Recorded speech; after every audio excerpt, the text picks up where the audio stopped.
going to a store and you think your car is safe. Nobody's ever safe anywhere. No car is ever safe anywhere. That's a direct warning tonight to all of you from behind bars. In Dallas alone, one car is reported stolen every 54 minutes, and the I-Team found that the problem's not getting better. It's getting worse. Investigative reporter Brian New analyzed thousands of theft reports. He's joining us tonight with what every car owner needs to know. We are all ears. Yeah, Doug, so we looked at the data of all sorts of property crimes here in North Texas and found in Dallas that burglary is down 7.4%. Theft is down. Robbery is down. And then we got to auto theft. It's up, way up, nearly 20% from a year ago. The two-year trend in Fort Worth is nearly the same.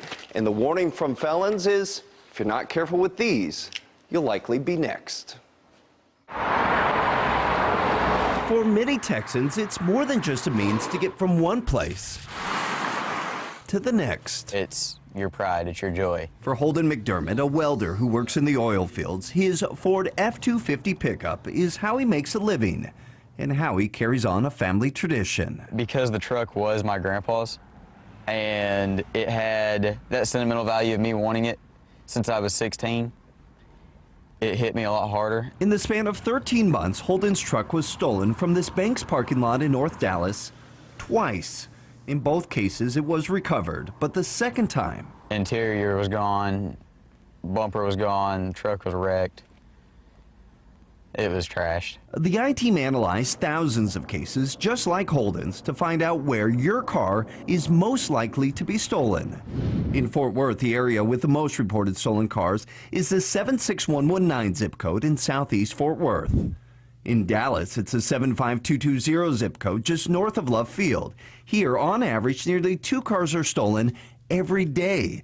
Taking a closer look, you can see the apartment complexes north of Bachman Lake are the hotspot in Dallas for car thieves. Apartment complexes are the #1 place vehicles are stolen from in Dallas, but they're not the only place.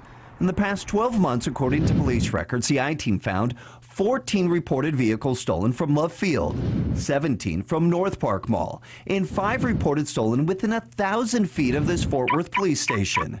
No place seems immune.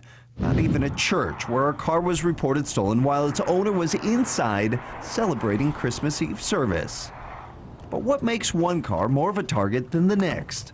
For that answer, Hi, Mr. King. Yes, sir. we went to jail. How many cars have you stolen?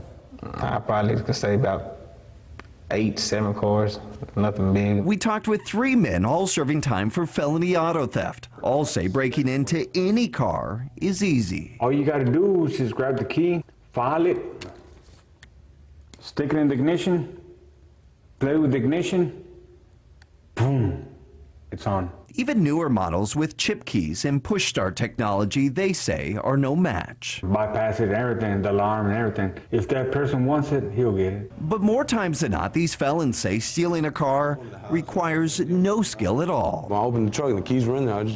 Basically, it's his fault, you know what I mean? That's a big obstacle that we have to overcome. Sergeant Brian Roden heads up the Dallas Police Auto Theft Unit. He says 4 out of every 10 cars stolen this past year in the city had the keys left inside. They should treat their keys like their cash or their credit cards. They need to keep them safe, and they need to keep them on them, and they don't need to leave them just lying around. Roden says cases are also harder to prosecute when a thief doesn't have to break in and when the keys are just sitting there. Add that to the fact the DPD only has 15 detectives in the unit, and you can see why less than 1 in 10 reported stolen cars ends with a suspect being arrested. Do you ever feel like you're fighting an uphill battle?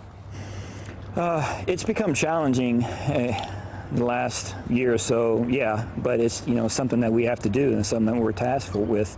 We get roughly 10 to 15 posts a day. Even before his own truck was stolen, Holden McDermott had started a Facebook page called Stolen and Found Vehicles of Texas. Right here, here's another one. It looks like a work van. My son's van was stolen from Dallas last night. By posting pictures of stolen vehicles online, dozens have been tracked down. And while this page may be making just a small dent in the number of missing vehicles, Holden is finding satisfaction in the search. It's one of those things that it can happen to anybody. I mean, it's happened to me twice.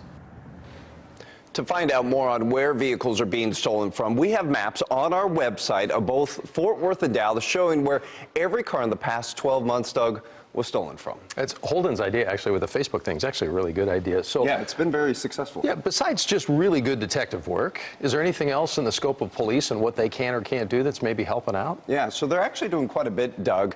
Right now on the streets of Dallas, there are 12 bait cars, and last year the department made 170 arrests using these bait cars. They're also using license plate readers in known hotspots, as well as doing more inspections of shops that have a reputation, Doug, of buying stolen vehicles. So they're doing quite a bit, but the problem is just massive. Massive and growing. Yeah. Hang on to the keys. Yes, yeah, First lesson. keys. Thank you, Brian. We appreciate the look inside. If you have any tips or questions for the I-Team, easy to get in contact with them. Best way is through email, iteam@ktvt.com.